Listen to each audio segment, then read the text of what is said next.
रूस यूक्रेन के बीच जंग में रूस का पड़ोसी और जिगरी दोस्त बेलारूस इन दिनों ज़ेलेंस्की पर बुरी तरह से आग बबूला है। यूक्रेन से युद्ध के खिलाफ बेलारूस खुलकर पुतिन के पक्ष में खड़ा है। जंग में बेलारूस ने कई मौकों पर रूसी सैनिकों की मदद की है, जिसके चलते बेलारूस की सीमा पर अक्सर पोलैंड और यूक्रेनी सैनिकों की हलचल रही है।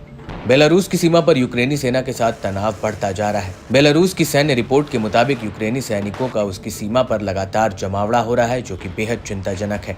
इसी कड़ी में बेलारूस के सशस्त्र बलों के जनरल स्टाफ के प्रमुख पावेल मुराविको ने बड़ी चेतावनी दी है। उन्होंने कहा कि सीमा पर तनाव बढ़ने से अगर देश की संप्रभुता और स्वतंत्रता को खतरा होता है तो बेलारूस गैर रणनीतिक परमाणु हथियारों का इस्तेमाल करने के लिए तैयार रहेगा। हमने इन हथियारों को संभालना सीख लिया है। हम जानते हैं कि उन्हें कैसे इस्तेमाल किया जाए और हम ऐसा करने में सक्षम हैं। इसी कड़ी में कुछ दिन पहले बेलारूसी सैन्य अधिकारी कर्नल वादिम लुकाशेविच ने कहा कि यूक्रेन ने हमारे देश को युद्ध में घसीटने के प्रयास में अपनी सेना को उनकी सीमा पर तैनात किया है। सूत्रों के मुताबिक लुकाशेविच ने तो यूक्रेन पर पूरी तरह से जंग छेड़ने की बात कही है। हालांकि इस बात पर बेलारूस की तरफ से कोई ऑफिशियल घोषणा नहीं की गई है। वहीं बेलारूसी नेता अलेक्जेंडर लुकाशेंको ने शुरू से ही रूसी सैनिकों को अपने क्षेत्र में युद्धाभ्यास करने की छूट हमेशा दी।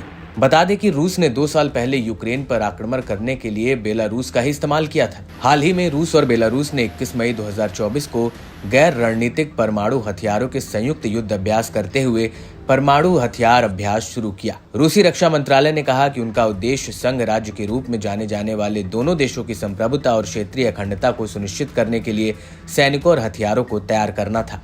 और क्रेमलिन के प्रवक्ता दिमित्री पेस्कोव ने उस समय कहा था कि परमाणु हथियार अभ्यास यूक्रेन और पश्चिमी सहयोगियों के जवाब में थे, जो कि उनकी सीमा पर बार बार हलचल कर उकसाने का काम करते रहे। और अब एक बार फिर परमाणु हथियारों के इस्तेमाल की बात कही जा रही है। इसी कड़ी में रूसी राष्ट्रपति व्लादिमीर पुतिन और बेलारूस के नेता अलेक्जेंडर लुकाशेंको दोनों कजाकिस्तान में 3 से 4 जुलाई को होने वाले शंघाई सहयोग संगठन सम्मेलन में भाग लेंगे। उस दौरान दोनों नेता इस पर चर्चा भी कर सकते हैं।